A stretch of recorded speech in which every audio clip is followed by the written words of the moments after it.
Ouch! Ouch, baby! Ow! Ouch! Ouch, baby! Ouch, be! Panoorin natin. Ito na. Grabe rin naman kasi talaga, nagiinit na ang inang naghihinagpis para sa kanyang anak at nagngangalit sa mga itinuturo niyang salarin. O eto na, Michelle, humarap ka na!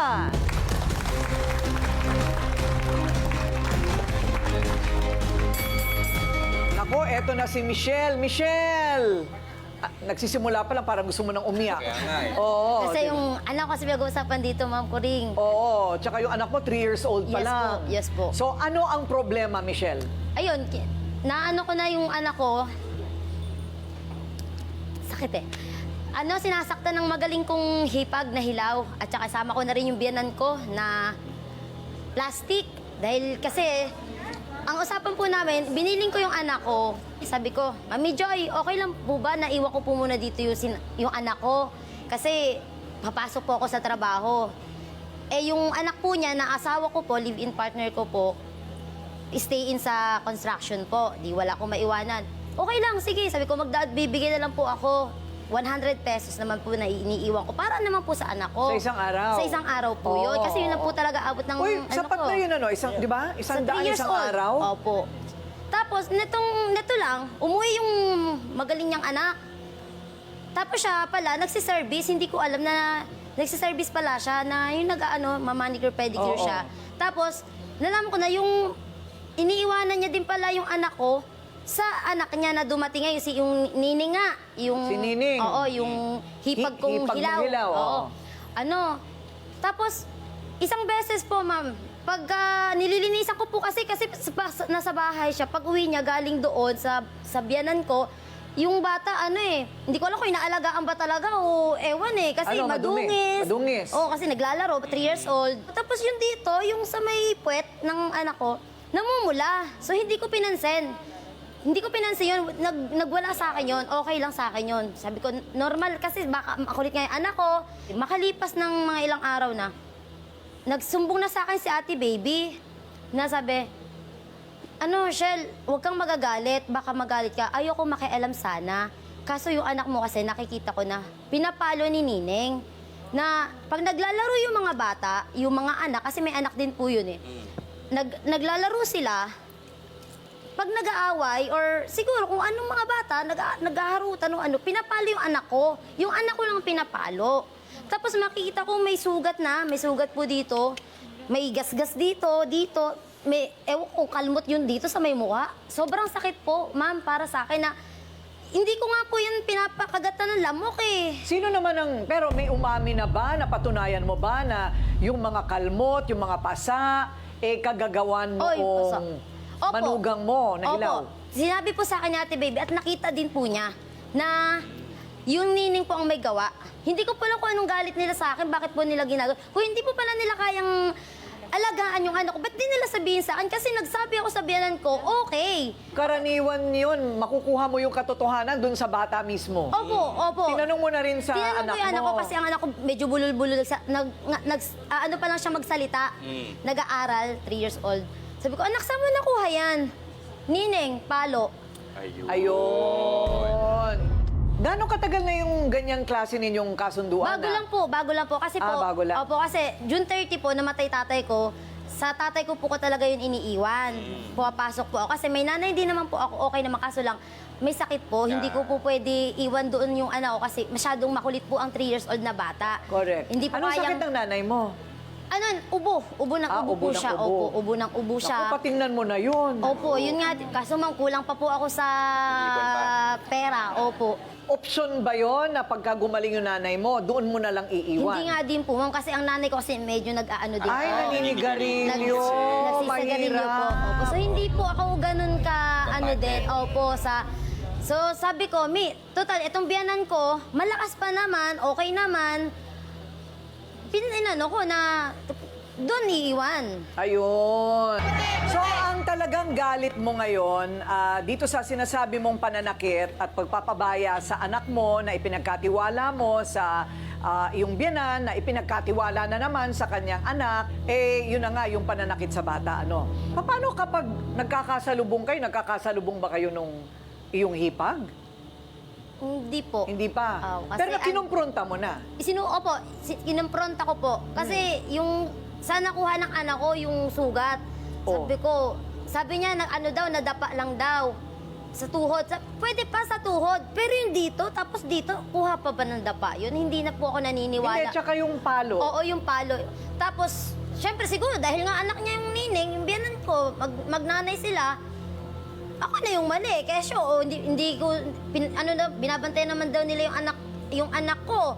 Tapos, yung paghingi ng hingi yung biyanan ko dun sa asawa ko, nung una okay lang pero nung bandang huli, wala na. Parang Bakit siya hingi na hingi? Di ba binibigyan mo na siya ng 100 piso Yun nga, araw-araw? ma'am. Ang kutwiran po kasi niya, kasi si asawa ko may trabaho, pambili daw niya ng gamot, may sakit daw siya sa puso, sakit daw niya sa high blood, pambili ganyan. Pagbibigyan siya ng asawa ko ng 500 pesos, sabi niya, Away, Noel, dagdagan mo naman to, kulang to. Ay, grabe naman yun. Tapos, wala sa akin yun, kasi anak niya yun eh. Okay, sige, ako may trabaho naman ako, so nabibigay ko yung pangangailangan. Walang anak si Nining.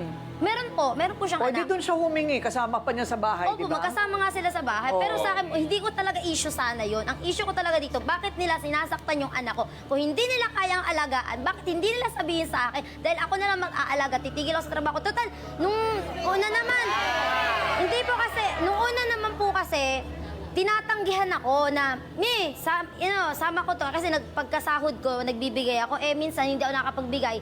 Dahil delay ako sa sahod, tinatanggihan na ako. Sabi niya, ay, may lakad ako, may service ako, ganyan-ganyan. Ayun, parang Tapos nagiging may lakad si no? Nining. Parang nagiging blackmail. Oo, tapos hindi Oo. sinasama ko na lang yung anak ko.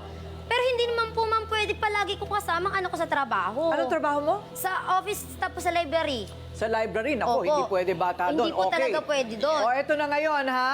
Umuwi galing Bicol, hindi dahil inirereklamo siya, kundi dahil may nagsumbong sa kanya. Ano yung sumbong na yon? Ito, di ba? Si Nining, humarap ka na!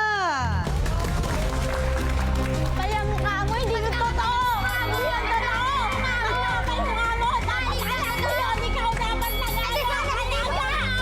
Wala ulo ka Yun! O alam mo, ayaw mo masaktan yung anak mo!